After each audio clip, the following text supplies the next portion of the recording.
Hi, it's Dr. Carr here, and I am going to go through how to put on a Modified Robert Jones bandage.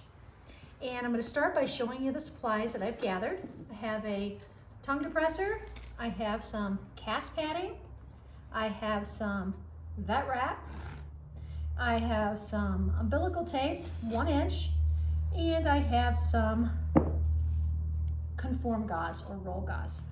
And the Modified Robert Jones is going to stabilize the joint above and below the injury. So let's pretend it is her hock that has been injured, and I'm going to need to stabilize above the stifle and the metacarpal joints below the hock.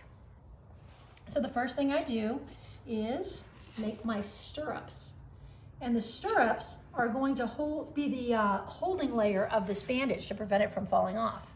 And this is where my tongue depressor comes in, and I put it right there so that when I put the opposite side umbilical tape on, it sticks to the tongue depressor, not to the other side of the tape, because I'm going to need to use that sticky part of the tape at the end of the bandage. So I'm going to stick that. It's very important that if you start dorsal, your second piece of tape goes ventral. If you start on the lateral side, the second piece of tape goes medial. It doesn't matter which one you do, as long as they match, top and bottom or side to side. Okay, so the next thing I'm going to do is unroll my vet wrap. It's very important to unroll it all the way and then quickly roll it right back up. So when we use it, it is already stretched out and loose, because what we don't want it to do is over tighten on the leg. Okay. It just takes a few seconds to get that done, but this is a very, very important step. Okay, I'm going to use a little bit of cast padding. We're kind of rolled into little tubes or sausages to go in between her toes, and that is just going to prevent chafing. Okay, Chris, can you please hold that? Thank you. So just to go between her toes. And that's just a little bit of padding. Christopher, like that's fine, perfect. A little bit of cast padding between her toes. And then we can also put a little padding on any bony prominences. Okay. And as a rule of thumb, if the lesion does not involve the toes, we want to leave the toes exposed. If we don't leave the toes exposed, then we won't be able to tell if the bandage is too tight. So the first layer, the primary layer, the first layer is the non-adhesive dressing if there's a wound, and there is no wound. So we're going to start with our cast padding, and I always start at the bottom and work towards the top. And I overlap about 50% as I go up the leg.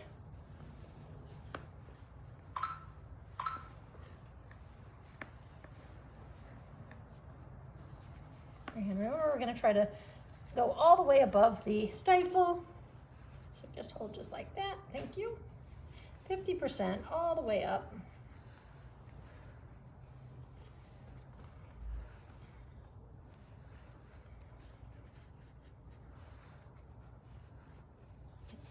Just put it right there and tuck it in a teeny bit. Okay, then the next layer is my roll gauze.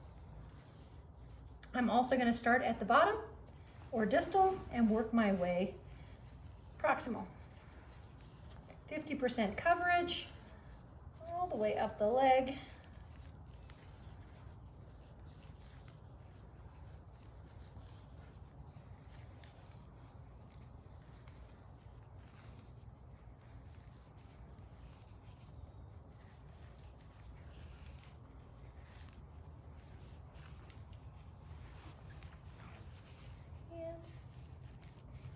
Once we get up to the top, we leave a little bit of the cotton exposed. I'm going to just tuck that in on the other side, and you're fine.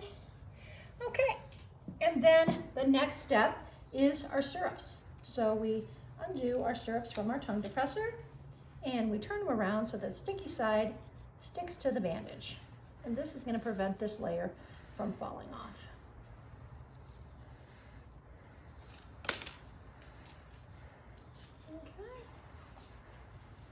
And kind of squeeze them so they stick a little bit. All right, the next layer is our vet wrap. And we're going to take the vet wrap that has been already loosened, and we are going to start distally, leaving those toes exposed.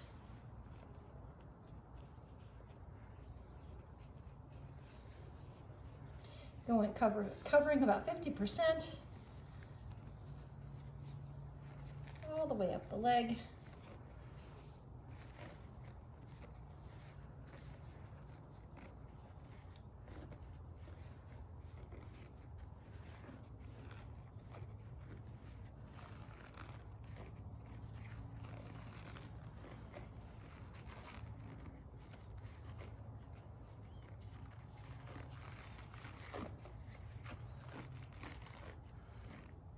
Okay, and that is your Modified Robert Jones